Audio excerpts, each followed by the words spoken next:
Good morning. আশা করছি তোমরা প্রত্যেককে ভালো আছো এবং সুস্থ আছো। তোমাদের যেটা চলছিল সেটা হচ্ছে ধাতু ও ক্রিয়াপদ, অর্থাৎ যেটাকে আমরা বলছি ধাতু ও ক্রিয়া।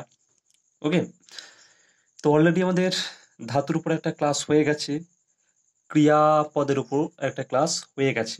যারা এখনো পর্যন্ত ক্লাসগুলো করনি তারা অবশ্যই করে নেবে, তা নাহলে আজ যেটা আমি মানে আলোচনা করব সেটা কিন্তু বুঝতে অসুবিধা হবে। ওকে, তাই প্রত্যেকের কাছে রিকোয়েস্ট করব যে যারা এখনো পর্যন্ত গত ক্লাসগুলো করনি সেগুলো একটু করে নেবে। ওকে, তো আজ যেটা আমরা আলোচনা করব সেটা হচ্ছে ধাতুর যে শ্রেণীবিভাগ, সেই ধাতুর শ্রেণীবিভাগ নিয়ে আমরা আলোচনা করব। ওকে, তো চলো আমরা একটু মূল ক্লাসের দিকে এগিয়ে চলি। ওকে, তো চলো দেখো, একটা সুন্দর তোমাদের সামনে একটা ছক আমি উপস্থাপন করেছি একটা স্কেচের মাধ্যমে, খুবই সুন্দরভাবে। তো সকলে একটু ভালো করে এখানে লক্ষ্য করবে, যদি সম্ভব হয় তোমরা খাতায় এটাকে নোট করে নিতে পারো। ওকে, পরবর্তীকালে তোমাদের এটা কাজে লেগে যাবে। ঠিক আছে, তো দেখো, উৎপত্তি ও প্রকৃতির দিক দিয়ে ধাতুকে চার ভাগে ভাগ করা যায় বা হয়। ওকে, আই রিপিট এগেইন, আবারও একবার বলছি যে উৎপত্তি ও প্রকৃতির দিক দিয়ে ধাতুকে চার ভাগে ভাগ করা হয়। কি সেই চার ভাগ? দেখো, প্রথম ভাগটা হচ্ছে সিদ্ধ বা মৌলিক ধাতু। সিদ্ধ বা মৌলিক ধাতু। দু নম্বর যে ভাগটা সেটা হচ্ছে সাধিত ধাতু, যেটাকে আমরা যৌগিক ধাতু বলছি। ওকে, তিন নম্বর যেটা ভাগটা সেটা হচ্ছে সংযোগমূলক ধাতু। আর চার নম্বর যে ভাগটা বলছি সেটা আমরা বলছি কি, যৌগিক ধাতু। ওকে, এবার মৌলিক ধাতু যেগুলো আমরা গত ক্লাসগুলো আমরা করে এসেছি, মানে ধাতু ক্রিয়া চ্যাপ্টারে, সেগুলো তোমরা হয়তো মনে করলে একটু বুঝতে পারবে যে দেখ, বল, পর, তাই তো, যা, খা, পা, তাই না? এইগুলো হচ্ছে মৌলিক ধাতু। তার সঙ্গে আরেকটা তোমাদেরকে আমি মানে দিয়েছিলাম, একটা প্রতিশ্রুতি দিয়েছিলাম যে খা, পা, যা এগুলো কেন মৌলিক ধাতু, তাই তো? তো সেটাও আজকে আমরা আলোচনা করব। ওকে, তো মোটামুটি তাহলে এগুলো হচ্ছে কি মৌলিক ধাতু। কেন মৌলিক ধাতু সেগুলো কিন্তু আমরা আজ আলোচনা করব। ওকে, নেক্সট দেখো, সাধিত ধাতু বা যৌগিক ধাতুকে আমরা আবার তিনটে ভাগে ভাগ করতে পারি বা ভাগ করেছি। প্রথম ভাগটা কি, এটা হচ্ছে নাম ধাতু। সেই নাম ধাতু থেকে আমরা যদি বিভক্তি যোগ করি তাহলে কি হবে, নাম ধাতু ক্রিয়াতে পরিণত হবে। ওকে, আবার যদি দেখো দ্বিতীয় ভাগটা দেখো, যে প্রযোজক ধাতু, বুঝতে পেরেছো? তো সেই প্রযোজক ধাতুর সাথে যদি আমরা ক্রিয়া বিভক্তি যুক্ত করি তাহলে প্রযোজক ক্রিয়ায় পরিণত হবে। ওকে, আবার তৃতীয় ভাগটা দেখো, এখানে সাধিত ধাতু তৃতীয় ভাগটা কি আছে, ধ্বনি ধাতু। সেই ধ্বনি ধাতুর সাথে যদি আমরা ক্রিয়া বিভক্তি যুক্ত করি তাহলে আমরা পাবো কি, ধ্বনি ধাতু ক্রিয়া পাবো। এগুলো অবশ্যই আমরা আসবো একে একে। ওকে, এবার সংযোগমূলক ধাতু থেকে আমরা যদি সংযোগমূলক ধাতুর সাথে যদি আমরা ক্রিয়া বিভক্তি যুক্ত করি তাহলে আমরা সংযোগমূলক ক্রিয়া পাবো। আবার যৌগিক ধাতুর সাথে যদি আমরা ক্রিয়া বিভক্তি যুক্ত করি তাহলে আমরা যৌগিক ধাতু ক্রিয়া পাবো। ওকে, তো আমরা এরপরে নেক্সট ক্লাসগুলো আমরা একে একে একে একে আমরা এইগুলো জেনে নেব। ওকে, আজকে যেটা আমাদের আলোচ্য বিষয় সেটা হচ্ছে মৌলিক ধাতু, তার সঙ্গে যৌগিক ধাতু, এবং তার একটা ভাগ আমরা করব সেটা হচ্ছে প্রযোজক ধাতু বা প্রযোজক ক্রিয়া। ওকে, নাম ধাতু ও নাম ধাতু, তার সঙ্গে নাম ধাতু ক্রিয়া, আর ধ্বনি ধাতু, তার সঙ্গে ধ্বনি ধাতু ক্রিয়া, এটা আমরা তারপরে নেক্সট ক্লাসে করব। ওকে, তো আজকে যেটা আলোচ্য বিষয় আমরা করব সেটা হচ্ছে কি, সিদ্ধ বা মৌলিক ধাতু, তার সাথে যৌগিক ধাতু, যৌগিক ধাতুর একটা ভাগ প্রযোজক ধাতু, তার সঙ্গে প্রযোজক ক্রিয়া। ওকে, চলো দেখো, আমরা চলে এলাম সিদ্ধ বা মৌলিক ধাতু। ঠিক আছে, তো সিদ্ধ বা মৌলিক ধাতু কাকে বলে আমরা একটু প্রথম জানবো। ওকে, তো কি বলেছে দেখো, যে সকল ধাতু স্বয়ং সিদ্ধ, স্বয়ং সিদ্ধ মানে মানে যে নিজের উপর ডিপেন্ড, কারোর উপর নির্ভর করে না, ঠিক আছে, স্বয়ং সিদ্ধ আর কি, যেটাকে ভাঙা যায় না, ঠিক আছে, যেটাকে ভাঙা যায় না সেটাকে বলা হচ্ছে স্বয়ং সিদ্ধ, যাদের বিশ্লেষণ করা যায় না তাকে সিদ্ধ বা মৌলিক ধাতু বলে। ওকে, তা জিনিসটা কিরকম দেখো, যেমন বলে আমি কয়েকটা উদাহরণ দিয়েছি। দেখো কর, বল, চল, পর, খা, পা, যা ইত্যাদি, এগুলো সবই হচ্ছে কি মৌলিক বা সিদ্ধ ধাতু। তাহলে এখন তোমাদের মনে প্রশ্ন জাগবে, স্যার এগুলো কিভাবে মৌলিক ধাতু হচ্ছে, তাই তো? দেখো, মৌলিক ধাতুর সংজ্ঞায় আমি কি বলেছি, না যে সকল ধাতু স্বয়ংসিদ্ধ, স্বয়ংসিদ্ধ মানে হচ্ছে যেগুলোকে ভাঙা যায় না, ঠিক আছে, বা ভাঙলেও তার কোনো অর্থ আমরা পাবো না, খুঁজে পাবো না, সেগুলোকে আমরা বলবো কি স্বয়ংসিদ্ধ বা সিদ্ধ বা মৌলিক ধাতু। ওকে, তো দেখো এখানে সেটাই বলেছে যে যাদের বিশ্লেষণ করা যায় না তাকে সিদ্ধ বা মৌলিক ধাতু বলে। ওকে, তো দেখো ব্যাপারটাকে বোঝানোর জন্য আমি একটা কর ধাতুটাকে আমি ভেঙেছি, দেখো জাস্ট ভেঙেছি, দেখো অ্যারো চিহ্ন দিয়ে আমি ভেঙেছি, ভেঙে আমি কি পাচ্ছি দেখো, ভাঙছি একদম টুকরো টুকরো করে দিয়েছি, করটাকে আমি টুকরো টুকরো করে দিয়েছি, দেখো কর, সরি, ক, কি পাচ্ছি, একটা ব্যঞ্জন বর্ণ পাচ্ছি, তার সাথে অ একটা স্বরবর্ণ পাচ্ছি, তার সাথে র একটা ব্যঞ্জন বর্ণ পাচ্ছি। তাহলে দেখো এই করটাকে যখন আমি ভেঙে দিলাম, টুকরো টুকরো করে দিলাম, তাহলে ক এর কোনো অর্থ রইলো? ক এর কোনো অর্থ রইলো না, ক শুধুই মাত্র একটা ব্যঞ্জন বর্ণ। কিংবা অ এর কোনো অর্থ রইলো? অ এর কোনো অর্থ রইলো না, অ শুধুই মাত্র একটা স্বরবর্ণ। কিংবা র এর কোনো অর্থ রইলো? র এর কোনো অর্থ রইলো না, র শুধুই মাত্র একটা ব্যঞ্জন বর্ণ। তাহলে দেখো এই করটা এটা হচ্ছে কি বলতো, এটা হচ্ছে মৌলিক ধাতু, যেটাকে বিশ্লেষণ করা যাবে না, আর বিশ্লেষণ করলেও তার কোনো অর্থ থাকবে না। তাই দেখো আমি বিশ্লেষণ করলাম, এইগুলো পেলাম, তিনটে বর্ণ পেলাম, দুটো ব্যঞ্জন বর্ণ, একটা স্বরবর্ণ, যাদের কিন্তু কোনো রকম অর্থ নেই। শুধুমাত্র এগুলো কি আমরা ব্যঞ্জন বর্ণ এবং স্বরবর্ণ হিসেবে আমরা পরিচিতি বা এদিনকে আমরা জানি যে ক র হচ্ছে ব্যঞ্জন বর্ণ, অ হচ্ছে স্বরবর্ণ, তার বেশি কিন্তু এদের অর্থ নেই। ওকে, এরপর দেখো আর একটা ধাতুকে নিয়েছি, যেটা তোমাদের আমি মানে প্রতিশ্রুতি দিয়েছিলাম যে খা, পা, যা এগুলো কেন মৌলিক ধাতু, মনে পড়ছে? তো দেখো খাটাকে আমি জাস্ট একটা, এই খা ধাতুটাকে নিই, আমি এখানে ব্যাখ্যা করছি। ওকে, তো দেখো খাটাকে যদি আমি ভাঙি কি পাচ্ছি দেখো, খ, তাই তো, একটা ব্যঞ্জন বর্ণ, তার সাথে আ একটা স্বরবর্ণ পাচ্ছি। তাহলে দেখো এই খটা হচ্ছে শুধুমাত্র একটা ব্যঞ্জন বর্ণ, আ হচ্ছে শুধুমাত্র একটা স্বরবর্ণ, এর বেশি কিন্তু এদের আর পরিচয় নেই বা এদের কোনো আর অর্থ নেই। তাই এই এই খা এটাকে যদি আমি ভাঙি, তাহলে এই ভেঙে যেটা পাচ্ছি এর কোনো অর্থ থাকছে না। তাই এই খাটা শুধু হচ্ছে কি একটা মৌলিক ধাতু। ওকে, আর একটা দেখো ভেঙেছি, যা ধাতুটা ভেঙেছি, দেখো জ, জ হচ্ছে একটা ব্যঞ্জন বর্ণ পাচ্ছি, তার সঙ্গে আ হচ্ছে একটা কি পাচ্ছি স্বরবর্ণ পাচ্ছি, বুঝা গেল? এইগুলো কি, এগুলো শুধুমাত্র ব্যঞ্জন বর্ণ এবং স্বরবর্ণ হিসেবেই আমরা কিন্তু পরিচয় লাভ পেয়েছি, তার বেশি কিন্তু এদের অর্থ নেই, বোঝা গেল? তাই যাটাকে আমি যদি ভেঙে দিই তাহলে আমরা এটা পাবো, যার কোনো অর্থ আমরা পাচ্ছি না, তাই যা হচ্ছে শুধুমাত্র একটা মৌলিক ধাতু। বোঝা গেল? আশা করছি তোমরা সকলে বুঝতে পেরেছো। ওকে, যদি বুঝে থাকো চলো আমরা নেক্সট পয়েন্টে চলে যাই। ওকে, সাধিত ধাতু, চলো দেখো আমরা এলাম সাধিত ধাতুর, দেখো পয়েন্ট করেছি। তো সাধিত ধাতু কাকে বলে বা যৌগিক ধাতু কাকে বলে, না কোনো সিদ্ধ ধাতু, সিদ্ধ মানে যেটা আমরা মৌলিক ধাতুকে বলছি সেটাই সিদ্ধ ধাতু, ঠিক আছে? তাই বলছে কোনো সিদ্ধ ধাতু বা মৌলিক ধাতু বা শব্দ এর সঙ্গে এক বা একাধিক প্রত্যয় যোগ করে যে ধাতু গঠিত হয় তাকে সাধিত ধাতু বলে।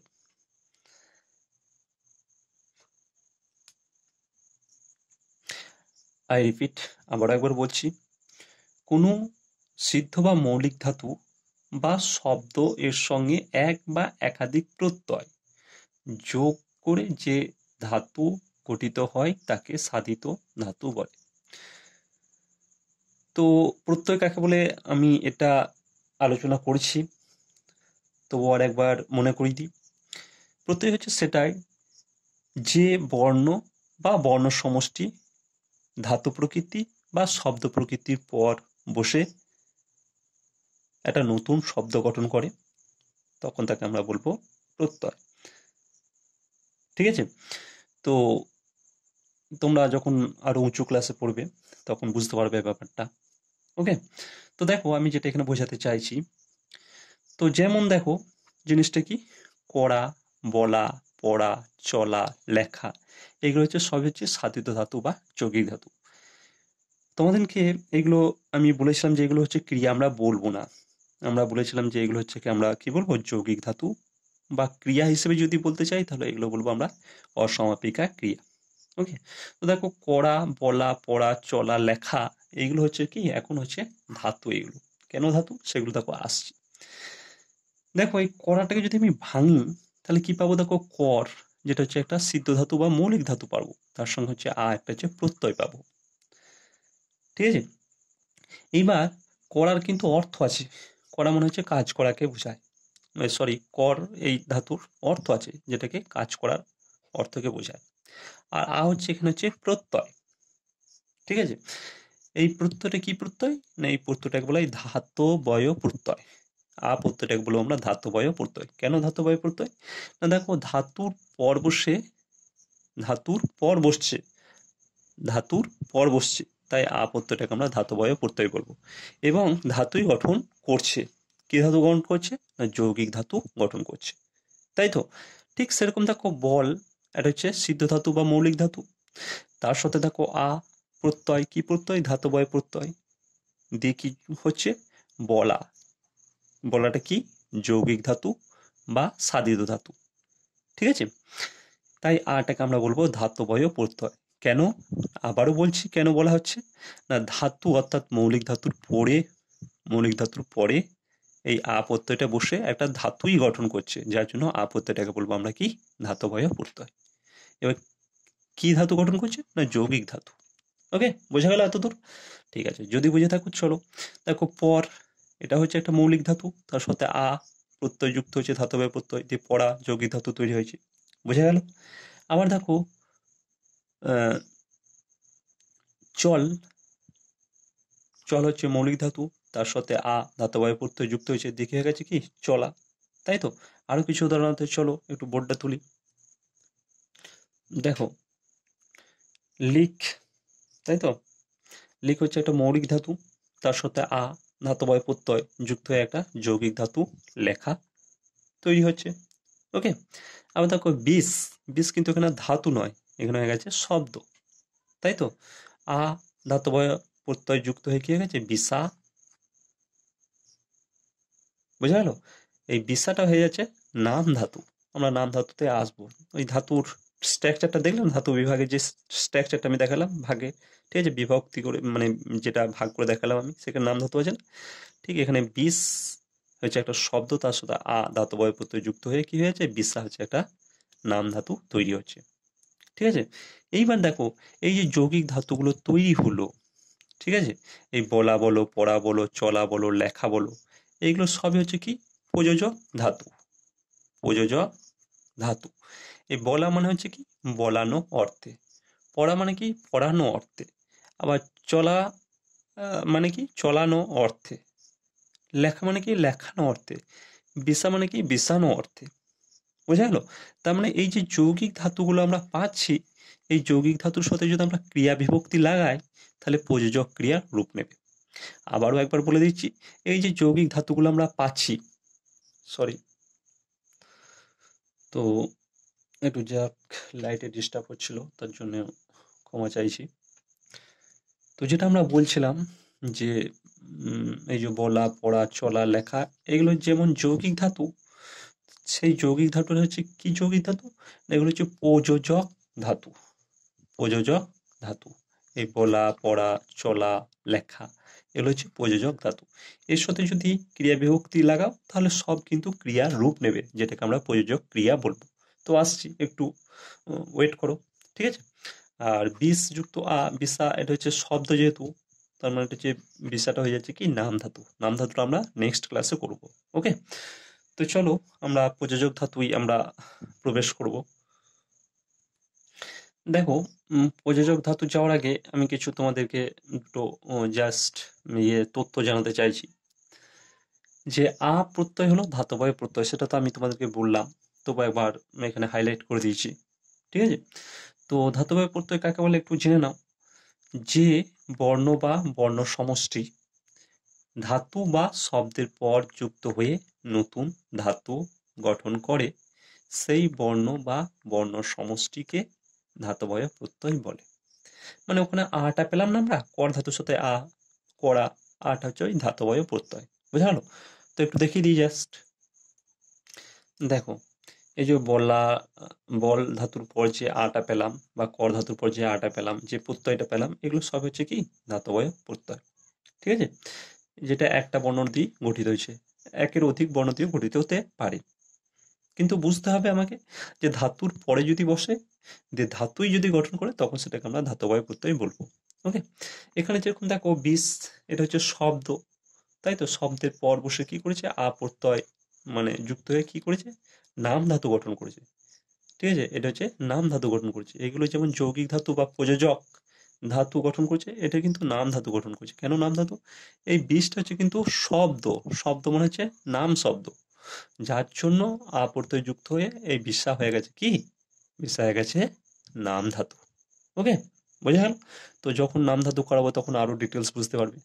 তা আমি যে ব্যাপারটা আমি যেটা বোঝাতে চাইছি, সেটা আশা করি তোমরা বুঝেছো। ওকে, তো চলো আমরা ফিরে যাই। তাহলে ব্যাপারটা কিন্তু আমরা ধাতবায় প্রত্যয় জিনিসটা আমরা কিন্তু বুঝে নিলাম। ওকে, এবার আমরা চলে যাই প্রযোজক ধাতু জিনিসটা কি আমরা একটু জেনে নেবো। জাস্ট হালকা করে একটু জানলাম, এখানে একটু ডিটেলস জানবো। ওকে, তো চলো একটু বোর্ডটা তুলি। দেখো, প্রযোজক ধাতু কাকে বলে প্রথম আমরা একটু জানবো, তাহলে কিন্তু আমাদের সুবিধা হবে উদাহরণগুলো আলোচনার মাধ্যমে।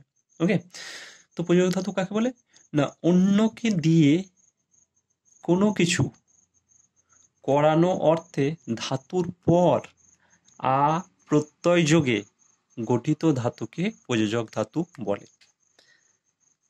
বোঝা গেল? যদি বুঝতে না পারো, আমি একটা মানে সিম্পল বাংলায় বলছি, আমরা যে যৌগিক ধাতুগুলো করে এলাম এতক্ষণ, সেই যৌগিক ধাতুগুলোই হচ্ছে প্রকৃতপক্ষে প্রযোজক ধাতু তোমরা বলতে পারো। ওকে, বুঝতে পারলে?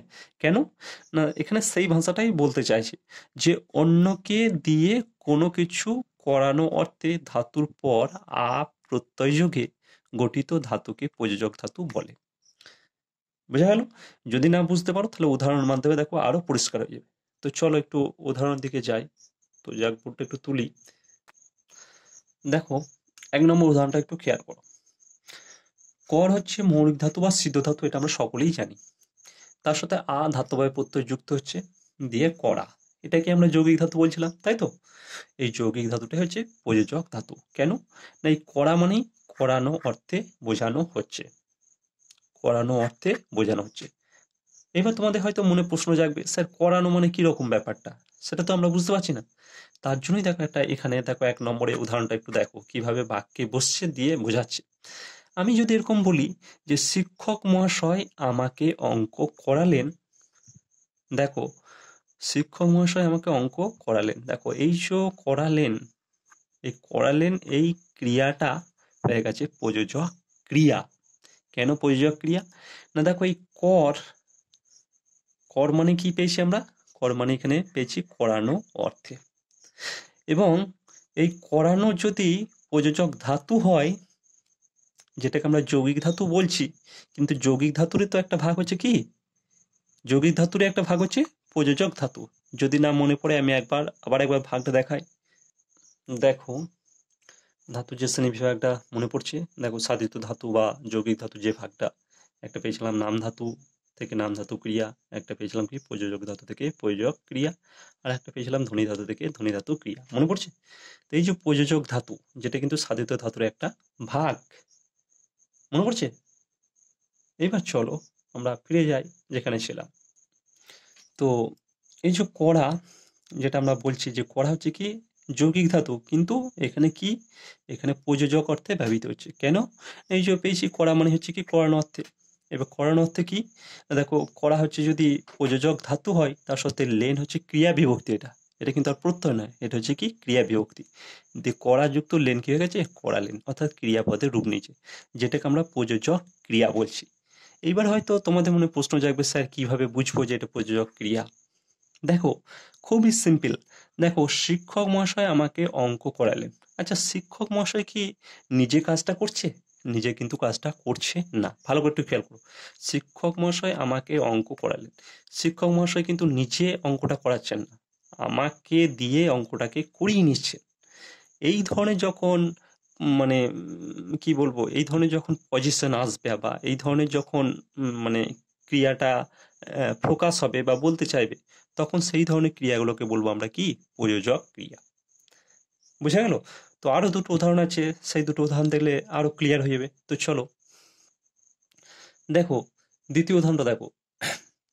বল হচ্ছে একটা সিদ্ধ বা মৌলিক ধাতু, তার সাথে হচ্ছে ধাতবয় প্রত্যয়। দেখি হয়ে গেছে বলা, যেটা আমরা যৌগিক ধাতু বলছি, কিন্তু এখানে কি হয়ে গেছে প্রযোজক ধাতু। কেন প্রযোজক ধাতু? না, বলা মানে হচ্ছে কি বলানো অর্থে। ঠিক আছে, এবার কিভাবে বাক্যে বসছে, জাস্ট বোর্ডটা একটু তুলি। তার মানে বলানো অর্থে আমরা পাচ্ছি। এবার বাক্যে কিভাবে বসছে দেখো, সন্তুদা সালুজাকে দিয়ে সালুজাকে দিয়ে গল্পটা বলালেন। ঠিক আছে, দেখো এই বলালেন, এই যে ক্রিয়াটা, এটা হচ্ছে কি প্রযোজক ক্রিয়া। এটা কিন্তু আর ধাতু নয়, কিন্তু ক্রিয়াপদের রূপ নিচে দিয়ে বাক্যে বসেছে। দেখো এই বলানোটাকে যদি আমি ভাঙি, তাহলে কি পাবো, বলা একটা যৌগিক ধাতু, যেটা এখানে প্রযোজক ধাতু, আর লেনটা হচ্ছে ক্রিয়া বিভক্তি, দেখে হয়ে গেছে বলালেন। এবার তোমাদের মনে আবার একটা প্রশ্ন জাগতে পারে যে স্যার এই বলালেনটাকে একবার বলছেন যৌগিক ধাতু, একবার বলছেন প্রযোজক ধাতু, তো কেন বলবো? না, আমরা পেয়েছি কি না, যৌগিক ধাতুরই হচ্ছে তিনটি ভাগ আমরা দেখলাম। একটা হচ্ছে নাম ধাতু, একটা হচ্ছে প্রযোজক ধাতু, আর একটা হচ্ছে ধ্বনি ধাতু। তো সেটাই তো আমরা এখানে পাচ্ছি, যে এই বলা এটা হচ্ছে কি প্রযোজক ধাতু। ঠিক আছে, যে কিন্তু নিজে কাজটা করছে না, অপরের প্রেরণায় করছে, তাই না? দেখো, সন্তু তার নিজে কিন্তু গল্পটা বলছে না, কাকে দিয়ে বলাচ্ছে, সালুজাকে দিয়ে গল্পটাকে বলিয়ে নিচ্ছে, তাই তো? তাই এই সন্তুদা হচ্ছে একটা কর্তা, যে কিন্তু নিজে কাজটা করছে না, কাকে দিয়ে করে নিচ্ছে, সালুজাকে দিয়ে করিয়ে নিচ্ছে। সেটা কি, গল্পটা, তাই তো? যে সন্তুদা সালুজাকে দিয়ে গল্পটা বলালেন, তাই বলালেনটা হয়ে যাচ্ছে কি, বলালেনটা হয়ে যাচ্ছে এখানে প্রযোজক ক্রিয়া। আর যদি বলি প্রযোজক ধাতু কোনটা, তাহলে হচ্ছে বলাটা হচ্ছে প্রযোজক ধাতু। বোঝা গেল? নেক্সট যেটা আছে সেটা দেখো, দেখ হচ্ছে একটা মৌলিক ধাতু বা সিদ্ধ ধাতু, তোমরা সকলেই জানো, তার সাথে হচ্ছে ধাতবয় প্রত্যয়। কিন্তু কি হয়ে গেছে কি, দেখা, এই দেখাটা হয়ে গেছে যৌগিক ধাতু, কিন্তু এখানে কি প্রযোজক ধাতু। কেন? এই দেখা মানে যেখানে দেখানো অর্থে। ঠিক আছে, এবার দেখানো অর্থে কিভাবে বাক্যে বসে দেখো, মা শিশুকে চাঁদ দেখালেন। তার খুব একটা দারুণ একটা মানে প্রযোজক ধাতু বা ক্রিয়া মনে রাখার একটা কিন্তু উদাহরণ, একটা জনপ্রিয় উদাহরণ হচ্ছে এটা, যে মা শিশুকে চাঁদ দেখালেন। বোঝা গেল? তো কিভাবে চিনবো? না দেখো, এই যে দেখালেন ক্রিয়াটা, এই দেখালেন ক্রিয়াটাকে যদি আমি ভাঙি, তাহলে কি পাবো, দেখ একটা ধাতু পাবো, যেটা হচ্ছে যৌগিক ধাতু, এখানে কিন্তু প্রযোজক ধাতু। কেন প্রযোজক ধাতু? না, তার সাথে দেখো লেন ক্রিয়া বিভক্তি যুক্ত হয়ে গেছে, দেখে হয়ে গেছে দেখালেন। আর দেখালেন মানে কি, না মাস নিজে কিন্তু ও চাঁদটা দেখছে না, কাকে দিয়ে করিয়ে নিচ্ছে, শিশুকে দিয়ে চাঁদটা দেখিয়ে নিচ্ছে। বোঝা গেল? তাই কর্তা কিন্তু নিজে না কাজ করে অপরকে দিয়ে কাজটা করিয়ে নিচ্ছে। আর সেটা কোন ক্রিয়া, না এই দেখালেন ক্রিয়ার মাধ্যমে। যার জন্য এই দেখালেনটা হচ্ছে প্রযোজক ক্রিয়া। আর যদি প্রযোজক ধাতু বলো, তাহলে হচ্ছে দেখাটা হচ্ছে প্রযোজক ধাতু। বুঝতে পেরেছো? এইটাই সব থেকে মনে রাখার একটা মানে সহজতম উদাহরণ। এইটাকে তুমি যদি মনে রাখতে বলো, তাহলে প্রযোজক এই ক্রিয়া আর প্রযোজক ধাতু তুমি মনে রাখতে পারবে। ওকে, তো এই ছিল আজকের ক্লাস। নেক্সট ক্লাস তোমাদের নাম ধাতু এবং ধ্বনি ধাতু নিয়ে আলোচনা করব। ওকে, তো আজ এখানেই শেষ করছি। সকলে ভালো থেকো, সুস্থ থেকো, ধন্যবাদ।